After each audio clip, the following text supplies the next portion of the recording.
di Kopi Bosian, Senong Kuswabon untuk kamu semua. Oke, jadi sebelum pada memberikan sedikit perkongsian pada pagi ini, macam biasa pada mengongsikan kamu satu cerita. Oke, minggu lalu semua kami mengadakan retreat di Bunuh Tuhan selama 5 hari. Dan salah satu poin yang pada sangat tersentuh daripada Archbishop Emeritus John Ha dari Kuching, dia mengatakan kepada kami semua pada dia bilang, apabila kamu memberi pengajaran, apabila kamu memberi homily dalam gereja, berilah apa yang kamu ada, dia bilang. Berilah apa yang kamu ada dan jangan beri yang kamu tiada, dia bilang. Dan jangan hanya memberi homily itu sekadar memberi homily, sekadar menjalankan tugas kamu, dia bilang. Jadi, itu poin telah membuatkan pada berpikir. Okay, dari minggu lalu pun pada sangat struggle mau bagi homily. Pada tidak tahu apa yang pada boleh bagi dengan kamu. Yang pada tahu, yang pada belajar sajalah. Tapi dari segi pengalaman pada masih ada kurang sedikit. Kalau pengalaman hidup bukan tidak banyaklah yang mau share. Tapi dari minggu lalu sampai sekarang pada masih struggle. Oke, jadi kalau homily pada tidak bagus hari ini, jangan kamu kecam. Macam itu pembacaan hari ini. Yang pekerja yang mula-mula datang bekerja. Dia mengecam dia punya majikan. Karena dia bilang, kenapa kamu bayar gaji saya sama saja dengan pekerja yang terakhir. Jadi, kalau pada punya homily tidak menarik, pada minta maaf dengan kamu. Okay, macam pembacaan minggu lalu, apa dia bilang? 7 kali 7. Kalau mau kasih maaf orang bilang kan. Okay, kamu masih ingat ke tu? Apun kalawong sudah kamu. No hiban nanti. Oh no. Supaya kamu masih senyum. Bermana kamu masih ingat. Okay. Oke. Waktu pada jadi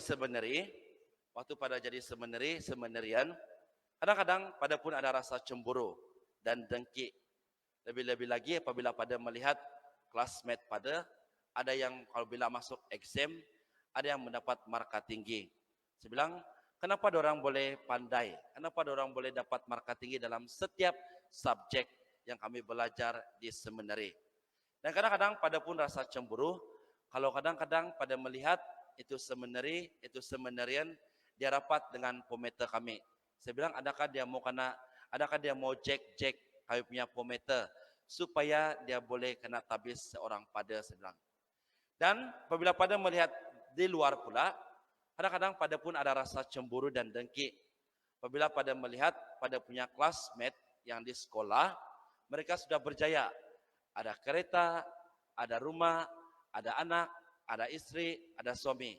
Kadang-kadang pada pun bertanya, kan alangkah bagus kalau pada di luar tidak jadi pada. Kayak mungkin pada kaya juga kali. Ada duit, ada bini, kalau anak tidak tahu juga lah, jadi atau tidak lah. Oke. Itu anugerah Tuhan pula tuh. Oke, pada tidak boleh cakap kan. Jadi kadang-kadang pada ada rasa cemburu, kadang pada rasa ada dengki melihat kejayaan seseorang. Jadi saudara dan saudari, kenapa pada mengungsikan ini? Karena pada pun human being.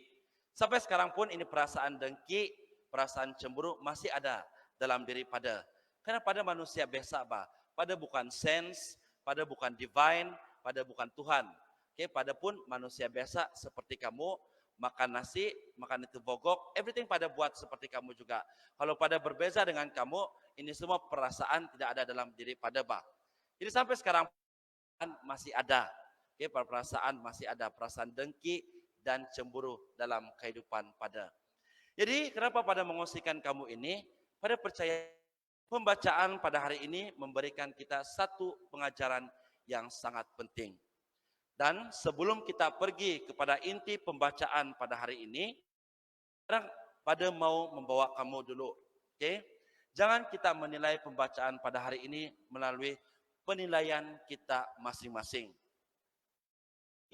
Ada di antara kamu pada saat ini merasakan pembacaan Injil pada hari ini dia sesuatu yang sangat negatif. Mungkin ada di antara kamu sangat marah, tidak berlaku adil terhadap pekerja-pekerjanya. Kenapa yang datang lambat dan yang datang awal dibayar gaji yang sama, walaupun orang punya jumlah jam bekerja berbeza-beza. Namun saudara dan saudari, poin pada yang pertama, untuk memahami pembacaan Injil pada hari ini, semua ide-ide ini harus tidak ada dalam pemikiran kita pada saat ini.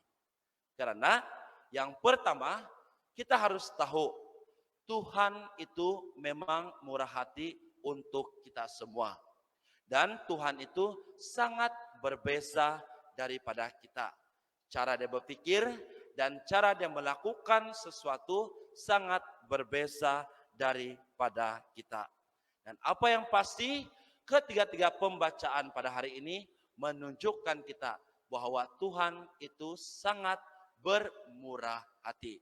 Bagaimana? Yang pertama, seperti yang kita tahu, Tuhan datang ke dalam dunia ini untuk menyelamatkan orang-orang yang berdosa. Jadi, kita boleh ibaratkan pekerja-pekerja yang menganggur itu, yang majikan itu jumpa di pasar-pasar, adalah orang-orang yang berdosa seperti kita. Adalah orang-orang yang tidak mempunyai tempat di mata masyarakat. Untuk pengetahuan kamu, waktu zaman si Yesus ramai penganggur-penganggur. Waktu ketika itu tempel Jerusalem telah musnah. Jadi pekerja-pekerja ini yang dipanggil oleh majikan itu bekerja di kebunnya, mereka pasti rasa bersyukur. Walaupun hanya mereka bekerja 1 jam saja, tetapi mereka dibayar gaji yang sama bagi mereka yang bekerja berjam-jam. Karena ini menunjukkan kita bahwa majikan itu bermurah hati. Majikan itu tahu bahwa penganggur-penganggur ini mempunyai keluarga yang harus kena kasih makan dan yang harus kena kasih tanggung. Jadi, perumpamaan ini menunjukkan kita bahwa Yesus juga melakukan ini dengan memanggil dan menyelamatkan orang-orang berdosa seperti saya dan kamu yang tidak berhak atas pertolongannya, namun Tuhan memberikan pertolongan ini walaupun kita tidak tuntut pertolongan ini kepada Dia. Itu poin pada yang pertama. Poin pada yang kedua. Sebagai manusia biasa, seperti pada cakap yang mula-mula tadi, kita semua pasti ada perasaan cemburu dan dengki. Angkat tangan bagi kamu yang tidak setuju dengan pernyataan pada. Tiada kan? Praise the. Oh, kamu tidak perasaan benci dan dengki. Syukur. Oke, ada satu orang saja. Yang lain, praise the Lord. Kamu masih ada perasaan benci dan dengki dalam kehidupan kamu. Oke, kenapa? Karena melalui dalam pembacaan Injil ini tadi kita nampak mereka yang bekerja selama 12 jam, 9 jam, 6 jam, mereka komplain. Kenapa mereka tidak dibayar lebih daripada mereka yang baru kerja 1 jam? Jadi, saudara dan saudari, perasaan dengki dan cemburu timbul daripada mana? Perasaan dengki dan cemburu ini timbul apabila kita mula membezakan kehidupan kita dengan orang lain. Lebih-lebih lagi apabila kita melihat di sekeliling kita, orang itu mendapat kelebihan. Orang itu memiliki sesuatu yang lebih daripada kita. Jadi apabila kita mulai membeza-bezakan kehidupan kita daripada orang lain, dan perasaan dengki dan cemburu itu lahir dalam diri kita. Sama dengan pembacaan Injil pada hari ini. Bagaimana perasaan dengki dan cemburu itu timbul? Karena mereka mulai komplain. Kenapa gaji kami tidak besar daripada mereka yang baru 1 jam bekerja? Jadi saudara dan saudari, dalam kehidupan kita, jangan kita membeza-bezakan dengan orang lain, bah. Bersyukur apa yang kamu ada pada saat ini. Kalau kamu menumpukan perhatian kamu untuk kehidupan orang lain, kamu tidak akan enjoy dengan kehidupan yang kamu ada pada saat ini. Enjoy dengan kehidupan yang kamu ada pada saat ini. Walaupun kamu tidak kaya, walaupun kamu hidup dalam kesederhanaan, namun enjoy your life, bah. our life is so precious. Mungkin besok atau ini petang kita sudah mati, kita tidak tahu. Jadi enjoy every moment of your life, Pak. Jangan peduli dengan kehidupan orang lain. Kalau itu orang lain kaya, dorang kaya lah, Pak. Biar dorang kaya. Jadi kalau dorang kaya pun kaya, bersyukur dengan mereka kalau dorang kaya. Jangan kita membeza-bezakan kehidupan kita dengan orang lain. Daripada kita membeza-bezakan kehidupan kita dengan orang lain, daripada kita ada rasa cemburu dan dengki dengan kejayaan orang lain, bagus kita berusaha untuk memajukan diri kita sendiri. Itu lebih bermakna daripada kita terus mau cemburu dan dengki dengan kejayaan orang lain. Poin pada yang ketiga. Apabila kita melakukan kebaikan, apabila kita melakukan kebaikan, jangan kita mengharapkan balasan daripada orang lain. Jangan kita mengharapkan balasan daripada orang yang kita tolong.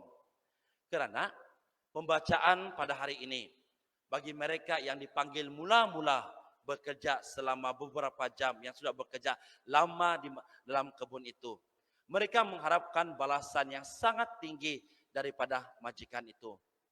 Jadi saudara dan saudari, poin pada yang ketiga, apabila kita melakukan sesuatu kebaikan dalam kehidupan kita, jangan kita mengharapkan balasan daripada Tuhan.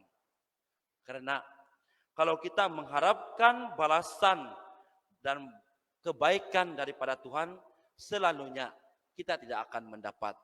Coba kamu buat kalau kamu tidak percaya. Kalau pada salah, nanti kamu jumpa pada. Karena Tuhan setiap kebaikan yang kita bagi, dia membalas kebaikan kita itu dengan sesuatu yang kita tidak jangka. Setiap kebaikan yang kita tunjukkan kepada Tuhan, dia akan balaskan kepada kita apabila kita tidak minta, dan apabila kita tidak sedar. Dan setiap kebaikan yang Tuhan bagi kepada kita selalunya tidak sama seperti apa yang kita minta. Jadi saudara dan saudari, jangan kita mengharapkan balasan daripada orang lain atau Tuhan apabila kita melakukan kebaikan. Buatlah dengan murah hati, karena apabila kita melakukan sesuatu kebaikan, pada percaya kita mendapat tiket untuk masuk surga, kita mendapat tiket masuk surga. Kalau kamu tidak percaya, kamu buat. Kalau kamu sudah naik surga, kalau mau ada tiket, kamu SMS pada kalau kamu masuk surga. Tapi kalau kamu masuk di sebelah dia, tidak perlu SMS padalah. Jadi kesimpulannya di sini, pada mau tutup sudah 8:30 sudah. Jadi marilah, dalam hari ini, marilah kita sama-sama. Saya manusia biasa, kamu manusia biasa. Kita sama-sama melawan sikap kita yang cemburu dan dengki ini. Karena melalui sikap ini dapat membutakan kita untuk melihat kebaikan dan kemurahan Tuhan. Dan dalam masa yang sama juga dapat membutakan kita untuk melihat kebaikan orang lain juga. Jadi saudara dan saudari, marilah kita sama-sama menunjukkan kemurahan hati yang ada dalam diri kita ini, agar orang boleh melihat kemurahan hati dari muka kita, dari mata kita, dan dari senyuman kita. Amin.